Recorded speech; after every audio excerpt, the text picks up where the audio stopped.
विद्यार्थियों, हम राष्ट्रीय आय पढ़ रहे थे। तो अब तक हमने पढ़ा कि राष्ट्रीय आय क्या होती है और राष्ट्रीय आय की विभिन्न अवधारणाएं क्या क्या है और राष्ट्रीय आय को मापने की विधियां। राष्ट्रीय आय को मापने की विधियों में हमने 3 विधियां पढ़ी थी। जो पहली थी वो थी उत्पाद विधि या मूल्य वृद्धि विधि, दूसरी आय विधि और तीसरी थी व्यय विधि। जो उत्पाद विधि है उसके अंतर्गत एक देश की घरेलू सीमा के अंदर सभी उत्पादक उद्यमों द्वारा की गई सकल मूल्य वृद्धि को बाजार कीमत पर सकल घरेलू उत्पाद कहते हैं। तो जो सकल मूल्य वृद्धि होती है, मूल्य वृद्धि का मतलब है कि जो उत्पाद का मूल्य है और मध्यवर्ती उपभोग, इन दोनों का अंतर मूल्य वृद्धि कहलाता है। तो सभी उत्पादक जो मूल्य वृद्धि करते हैं उन सभी का योग राष्ट्रीय आय कहलाता है। जीडीपी एमपी कहलाती है।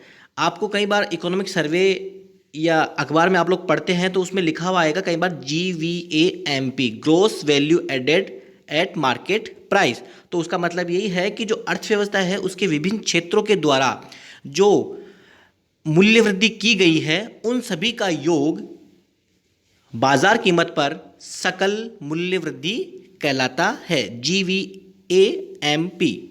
दूसरी थी आय विधि। इसके अंतर्गत जो उत्पादन के जो साधन हैं उनकी सेवाओं के बदले जो उनको भुगतान प्राप्त होता है उन सब का योग राष्ट्रीय आय कहलाता है। ये आय विधि के अनुसार है।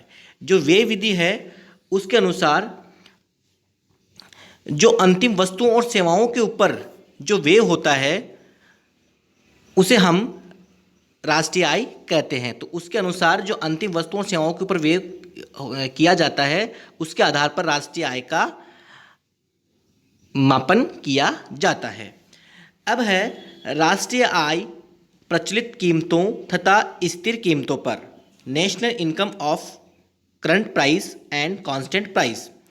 तो कई बार जब आप लोग अखबार में पढ़ते हो या इकोनॉमिक सर्वे या बजट जब आता है तो उसमें कई बार लिखा होता है कि चालू कीमतों पर या प्रचलित कीमतों पर राष्ट्रीय आय इतनी है, स्थिर कीमतों पर राष्ट्रीय आय इतनी है।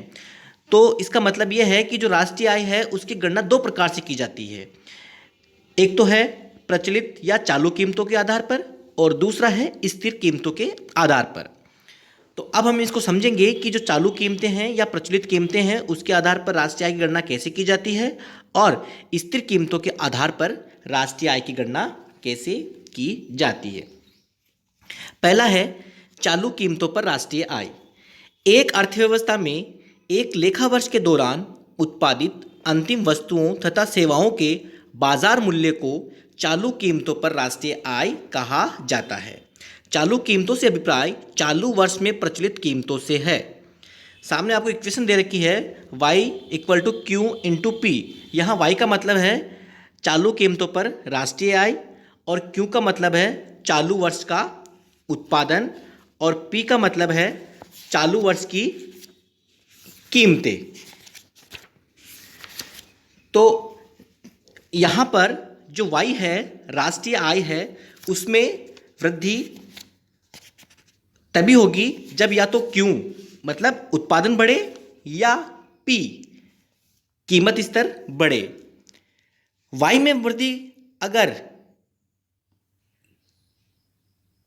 P की वजह से, कीमतों की वजह से हो रही है तो यह देश की जो वास्तविक आर्थिक स्थिति है उसको यह नहीं बताती, क्योंकि जो राष्ट्रीय आय है या जो y है उसमें वृद्धि कीमतों में वृद्धि की वजह से हुई है। उससे जो वस्तुएं और सेवाएं जो है उसका जो उत्पादन है वो नहीं हुआ है, बल्कि मुद्रा प्रसार है या कीमतों में वृद्धि की वजह से राष्ट्रीय आय में वृद्धि हुई है। तो यह एक देश की आर्थिक स्थिति को नहीं बताती है।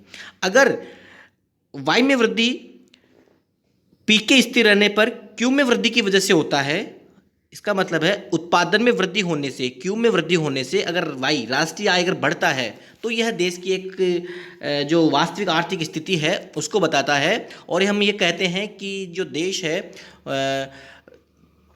जो उसकी राष्ट्रीय आय है वो बढ़ रही है, वहाँ पर जो उत्पादन है वो भी वहाँ पर बढ़ रहा है, लोगों का जीवन स्तर ऊपर उठ रहा है।